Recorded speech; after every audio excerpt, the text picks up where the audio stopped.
How often are you told you to tell your story, but no one tells you which story to tell, how to tell it? Or do you even feel like you have a story to share? Today, I'm going to go through a few hints and tips about which story to find, how to tell it, and why it's so important.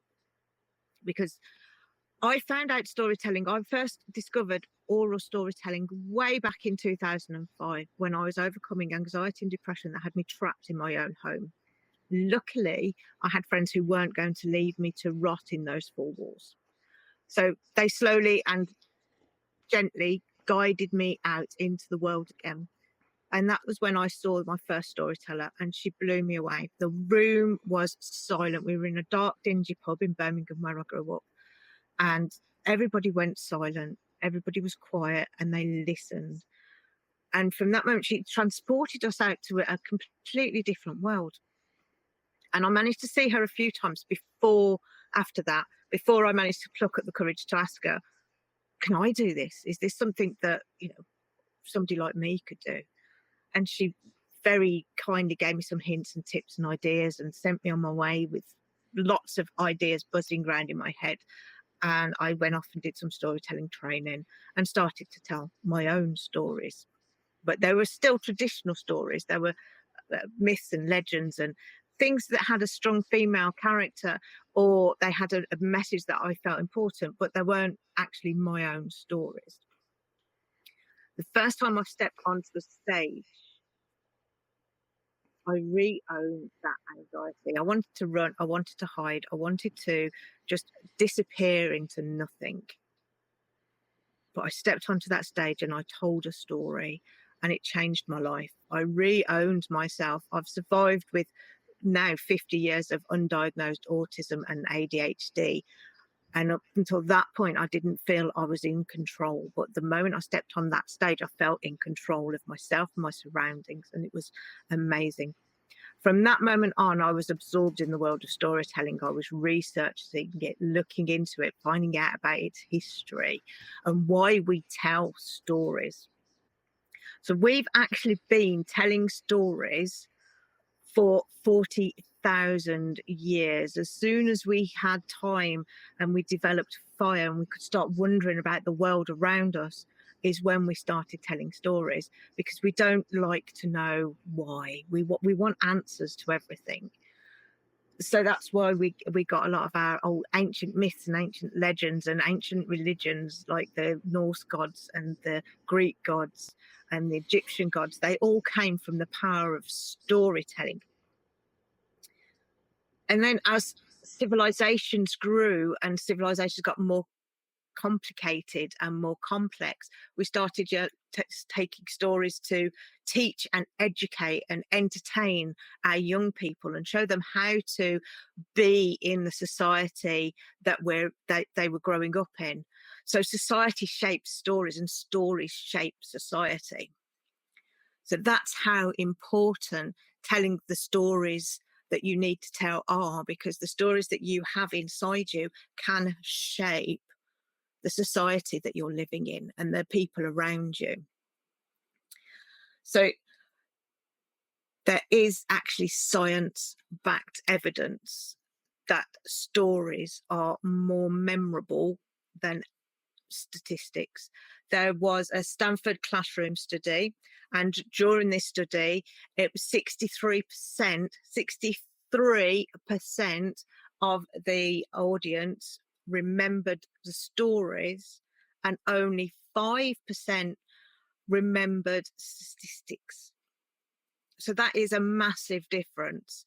That's like if you throw that to the rest of the population, that's like 12% of the population who remembered the stories more, that they remembered the stories 12% more than they did the actual facts and the figures and the statistics. People switch off.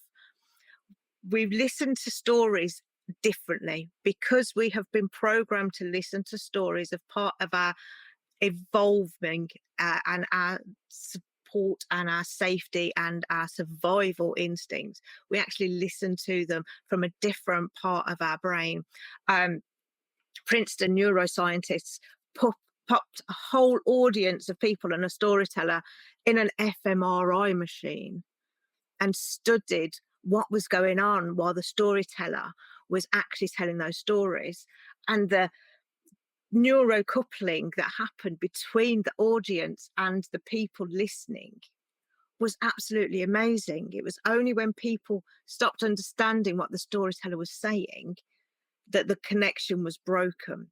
So your story, it's not just a story, it's a connection with your audience. So I started the storytelling for speakers back in 2020, COVID, when I'd just done a narrative therapy diploma, and I was looking to maybe start my own business. And I was looking at all this stuff online, and people kept on telling me, you've got to tell your story, you've got to tell your story. And I was thinking, what story do I tell? Who do I tell it to? And all of these questions started to flood into my mind. And I'm sure probably some of you have had those questions yourselves. So this is why I developed the STAR storytelling system. So the first thing you need to look at when you're thinking about which story to tell your audience and how to tell it is who your audience is. This is the most important thing. Who are you actually telling your story to? Because I do normally have sausage rolls, because in the UK, I'm based in the UK, sausage rolls are a really big thing and we love them. For our international audience, the sausage roll is sausage meat wrapped in pastry, and they're amazing. So when you're selling sausage rolls, if you're selling sausage rolls, you've got the best sausage rolls in the world, and you're looking to sell these sausage rolls. Who are you going to go and sell them to? You're going to find an audience of people that loves sausage rolls. You're not just going to wander down the street, find a conference hall and wander in with your offering, because it could be a vegan conference, or it could be a health and wellness conference, and nobody there is going to want your sausage rolls. They're going to want something a bit more healthy. But if you find a conference full of butchers and you go in with your sausage rolls, people are going to want to eat them. They're going to want to buy them. Or even better, a sausage roll convention where people love these tasty pastries with sausage meat inside. Then you're going to sell them. So who are you selling your stories to? Who are you selling your product to? When you can get a really good idea of who this person is when you can pick up the story that you have that will resonate with them. And the important thing, very important thing, is that you are not the star of that story. You share that story because it is your life past. It is a path that you have traveled on in your life. And you are then sharing that with your audience so that they know that you have experienced something similar to them, that you understand them, that you can help them. If you've watched Star Wars or Star Trek or any of these things, you're the Yoda, you're the guide. There's always, in every story, there's the call, then there's the refusal of the call, then there's the guide who leads you on the way. You're there to help your audience. They're in the refusal point at the moment. They know where they need to go. That's why they're listening to you. That's why they're in your radar. But they're not ready to make that step. So you share your story to show them that you are the person that can lead them to where they want to go.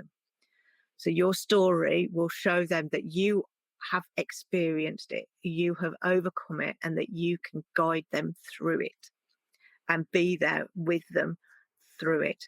So that's the first point in my STAR storytelling system, is who it is you serve. Because if you're not clear on your ideal audience, and you won't know which story to actually tell them, you'll be trying to sell sausage rolls to vegans or sausage rolls to people on a health journey. So storytelling is a really, really important part of your journey and of their journey. It is what is going to be remembered the most by your audience. They're not going to remember the facts and the figures. They're going to remember the story. The story will help you connect with them on a neurological level, which is absolutely amazing how that can happen. And your story will show them that you know exactly where they've been, where they're going through, what they're going through, and that you've overcome it. And it gives them hope. Hope is one of the main things that stories were there for. It's one of the biggest gifts you can give someone. And it's one of the things that's lacking so much in this world at the moment. So your story is what you need to tell. And to find it, just think of who your audience is, and just go for it. Just share your story, because someone out there needs to hear it and will remember you for it. Thank you very much. And every story can change the world. Together we are Global Speakers Talk.